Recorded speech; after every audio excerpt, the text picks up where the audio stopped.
So keeping all this in mind, we're going to kind of go into OODA loops. I'm going to try to break down the steps and give us a few drills to go with this. We're going to start by talking about observe. Observe is how everything starts, first part of your phase. The key about SCA fighting is to observe effectively, you have to have a pretty good situational awareness. So situational awareness, in general, people understand. Easy first step to practicing this is by making intelligent pre-fight observations. This is an opportunity a lot of people miss in the SCA. All that time when you're saluting your opponent, saluting the crowd, and they're asking if you're ready, you have a chance to learn information to help you as you go into the fight. So I'm going to give you some examples of things to start looking for at practice that will help you start getting into your decision cycle a lot more effectively. So before you're ever engaged, who is your opponent? Have you ever seen him before? Someone you know? Recognize that. What weapon system are they using? Seems pretty simple. Just think about it. What are they using? Do they have thrusting tips? Where are they at? Is it just on his left hand, just on a bottom spike, just in his right hand, on both hands? This is something you can observe and see where they're at before you're ever engaged. Do they have a shield? And if so, what kind? Just seeing they have a shield isn't enough information, because does it have corners or is it round? Is it a center grip that they can move more, or is it a strap that's going to be stuck on this different axis? These are things you can probably determine by looking at them before they fight. By starting to see where we're going, you get a lot of information before you're ever engaged. What hand is their weapon in? Everyone here has either done or seen fight, fight, fight, fight, fight. Man, that guy's ankles are so weird. What did you see? He's left-handed? Oh, sound familiar? I see that at Deffensive every year at pickups. I see it at practice. It's like your buddy will fight, you just laugh. Look at, hey, did you notice he's left-handed? What? Oh, it's like, how can you go through a fight and not know? If he's sword and shield and we're here, you should know what hand this weapon's in before you're ever engaged. And this is a simple thing that a lot of people miss. So these are observations you make before you ever are in your cycle where it's too fast to really be thinking about these things. But you can really form some really good opinions here. A couple of examples to illustrate that is a right-handed fighter. You get tired at practice, starting to stand up, you start to throw your stuff from longer range, fighting a left-handed fighter. And I'm just like, oh, I don't know what to do. I'm just going to throw a shot, and I throw a wrap. So what's he do as a lefty? He just blocks it, and no, your left hand, you just block it and hit me right in the face with that. You just block it and hit me. I see this actually a lot. You come up and they go to throw the wrap, and the left-handed guy's just like, what was that? It's like, because he didn't really have a purpose to that shot. He was just throwing it, but it was a bad idea. If I recognize he's left-handed, I immediately know I don't want to stand at range and throw a wrap, because he's going to be inside my shot with me only a shield to defend. So you can kind of immediately eliminate that as the thing you want to do. If I'm going to wrap him, I want to do it up close. So now when I come to the time I'm making decisions, I've got a little bit of a lead, got a little bit better idea of what type of decisions I want to make. All right, so these initial observations are going to better inform your observed steps over the course of the fight as you're in range. Once you're engaged, you should just basically always be observing your opponent. You should avoid such things as blinding yourself with your shield. You should avoid closing your eyes. You should not be trying to think of a plan in range. So thinking of a plan I talked about with Bobby, it's like, oh man, I'm going to think of this shot and do it. Or I'm trying to think of what to do. Blinding your shield, you know, a lot of us, it's like, oh, I go for that leg fake, and then, oh, it was a headshot, and I'm here, and now I can't see here. So the things to keep in mind is these things are going to happen. So start training yourself. How do I get my observation safely back to my opponent? You're going to blind yourself. These situations are going to happen. Try to think about how I go from blind to safely finding my opponent again by protecting myself and getting back to observing. If you're blind, you can't observe. If they go to throw a shot, you go to block, you close your eyes. You've immediately interrupted your ability to make your next decision. You're going to have to open your eyes and then observe when you could be observing. So that's something we all do. It's kind of a reflex, but that's what you're doing when you accidentally close your eyes. You're breaking your decision cycle, giving your opponent to take advantage of that. So I call this defensive discipline. So really, all this is defensive discipline. keep in mind, you should always keep your defense disciplined. Don't block a shot up here when all you had to do was go here. Don't block that offside body over here when all you had to do was go here. So in training, start training yourself to make just the right amount of block. Start thinking about, because every now and then you go do a block and they throw a leg shot and you're like this. And you block it, but you're like, man, I could have blocked it by doing this instead of this. Because now I have to bring this all the way back up to be defended. So defensive discipline means keeping your defense always in a ready position to be able to block whatever they can attack. And by keeping in a neutral position and always observing my opponent, I will always have the best advantage to get it to where it needs to go. And this is what we call defensive efficiency. I call it defensive discipline. Start training yourself. A really easy drill. First, wait, I want to give everyone an example because we can all relate.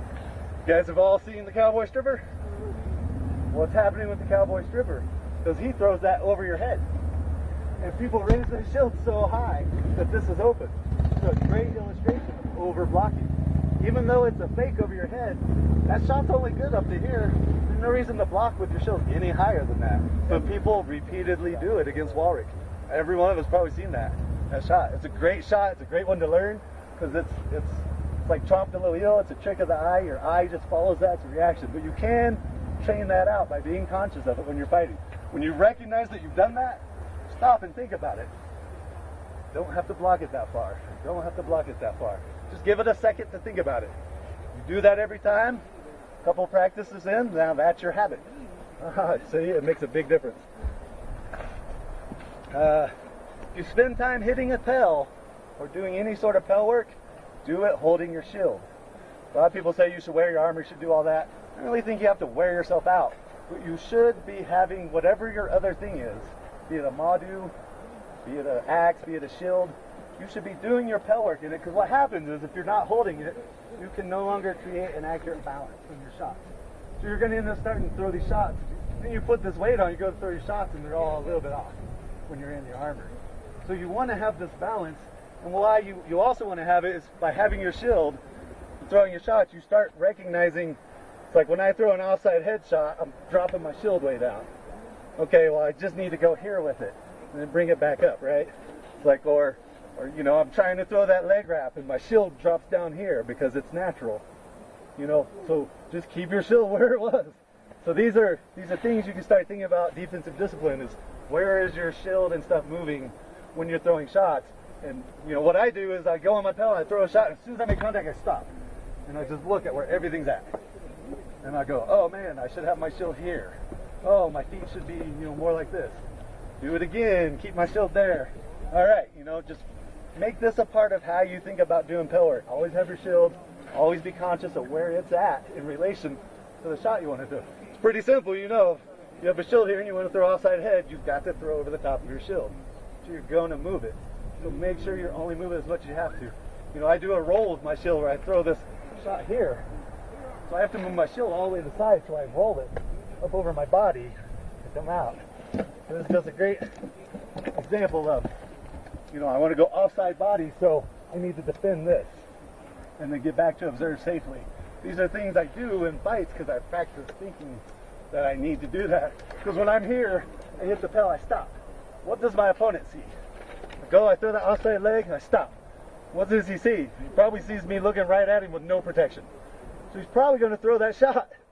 So I'm going to throw that and immediately block that. Most likely he's going to throw it, so I'm taking that away. So this is how to think about, these are examples of why it's important to do it and how to think about incorporating your shield into all your sword work. It should always be a part. Whatever, I say shield because that's what I'm using, whatever your system is, have both hands.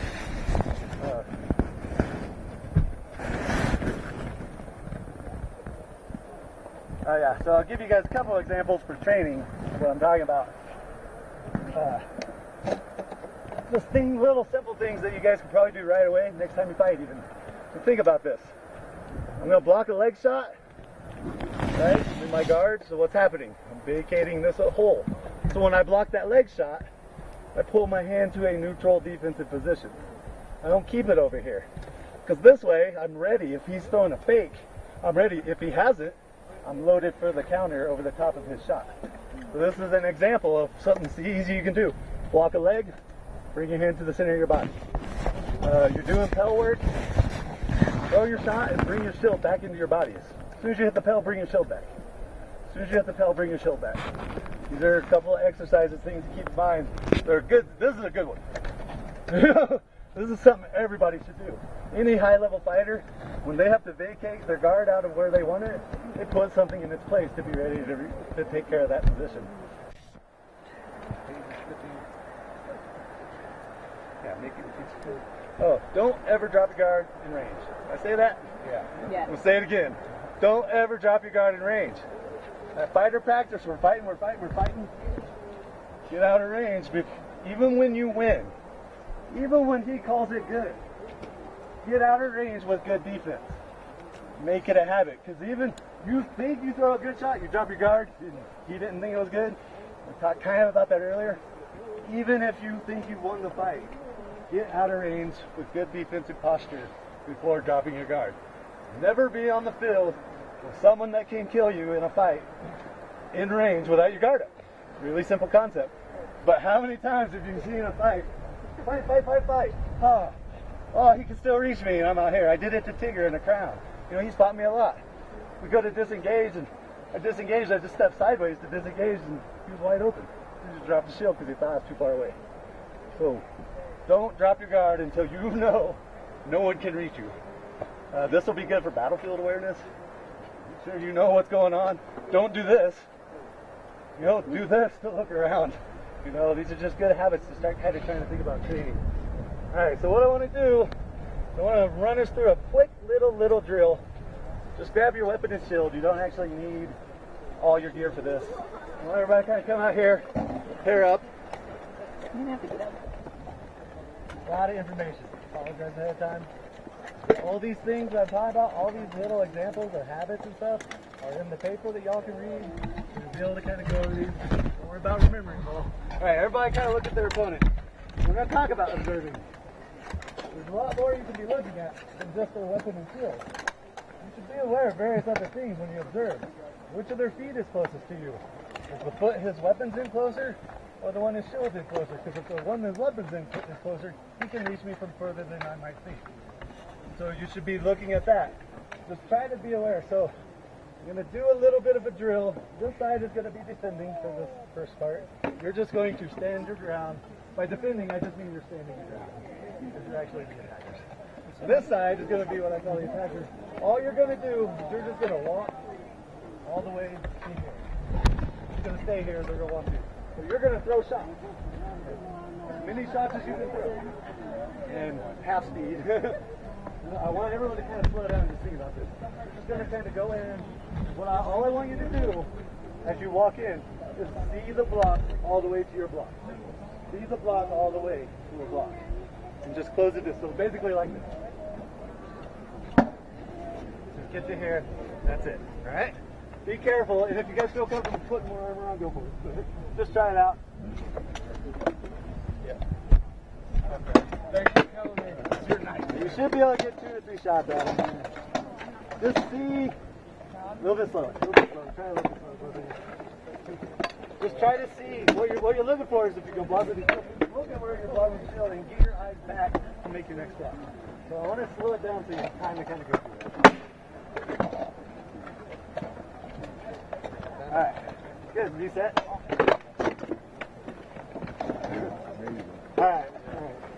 Alright, so what I like you guys to do is just kind of trade roles. So now this side's going to stand your ground and throw shots as this side walks in chamber.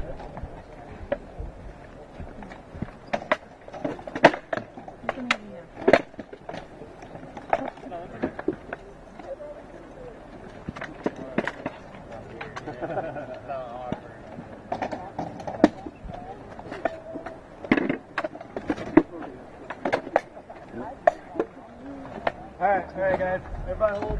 Alright, so what we're trying to emphasize here is making a block and getting your eyes back to where they need to go to be able to make the next block. And then getting your eyes back. And to get us comfortable in doing that and getting to here. Because one of the biggest things people have problems with is engaging. You know, get to B range, get to A range. So what we're trying to do is we're trying to teach ourselves how to go about getting, and the way you do it is, eventually you're going to get good enough that you can see where you're going and your eyes will get quicker at getting to the next stage.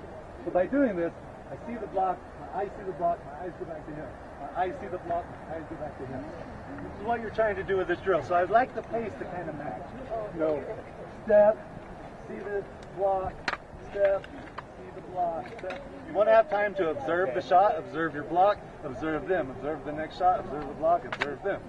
We're running like 6 OODA loops in this very small drill, see? Alright, so let's just... Ollie, I'm going to steal one of your sources. Alright, so basically go back to the first setup and do the same thing. Just keep this in mind. Yeah, try to get a couple more shots in. Try to get 2 or 3 shots during your approach. At least 2, 3 will both do it. You're coming out. Control the blow, go ahead and the blow. Alright, here. Warm up. So, just the point of emphasis, we're talking about observing, but we're talking about making intelligent observations, so just kind of rehash. Remember that all this time you have before a fight, a lot of people wait. Just realize there's a lot of value in the ceremony that we have in SEA to prepare you for a fight. So as you're sitting there and as you're saluting, when they salute, you pretty much get a good picture of what hand the weapon is. Follow the end of the weapon to the tip. Look at where that goes when they get into their guard. Know right away, I know. If I walk up and he's just pointing the sword at me, I'll be like, all right, well, I got to make sure he can't just stab me in the face. Yeah, he's just doing that, you're going to have to be aware of it. But, if I just kind of walk up and I'm kind of looking around and then suddenly I'm in range, he's ready for that. So use that time before lay on to start observing. Start getting yourself observing. Observe. I fight like this a lot. So that's the type of thing you should probably know. Am I coming at you like this? Because if so, that means every time I take a step, I'm trying to get there. If I come at this, then you realize that you can start attacking their shield before their sword can get to you. You can gain a lot of useful information to really help. And what that information does is it helps us with the next step of our decision cycle, which is orient. One of the problems with our observations is that we can't, first of all, humans can't actually be consciously aware of all the things your eyes can see.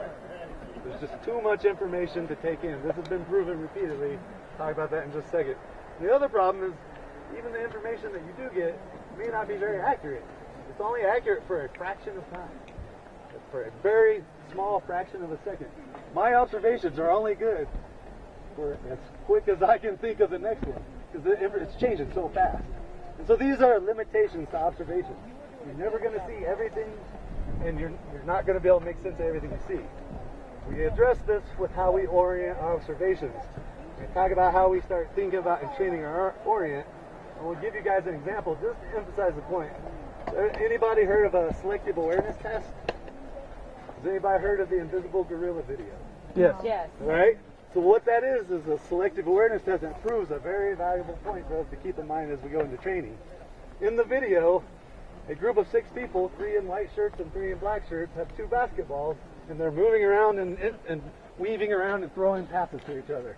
And what they do in the video is they ask you to count how many passes the people in white shirts make. And so over the course of about 20 seconds, they run around and they make 15 passes. Very weaving, intricate, you have to really pay attention. Well, in the middle of the video, they're in a big circle, right? In the middle of the video, a lady in a gorilla suit walks up into the circle of them, looks at the camera, pounds on her chest, walks through the circle off the camera. Seems pretty clear that people would see that gorilla. But what they have found is that half the people that watch the video don't even see the gorilla. They have no idea it was there. Because they're watching the pattern of the passes. So the thing is, you want to laugh, but what's scary is every time they do the test, half the people that watch it don't even know the gorilla exists. They aren't aware of it. This is how humans, this is a problem with how we perceive the world, how we see stuff. And what they've learned, luckily, is that you can train yourself to see the gorilla by learning how to be more open-minded. If you're a good multitasker, you're probably going to see the gorilla. If you really have to concentrate on one task at a time, chances are you're not going to see it. So you can really find this out about yourself by taking a selective awareness test. You get videos online. But the nice thing is we can work on that. This is an example of a limitation in vision. doesn't apply to everybody, but it does apply to a lot of the people you're going to fight in a fight. And so we're going to, this is our problem. How do we fix it? We fix it by developing our judgment, by developing our open-mindedness, our ability to not be distracted by patterns.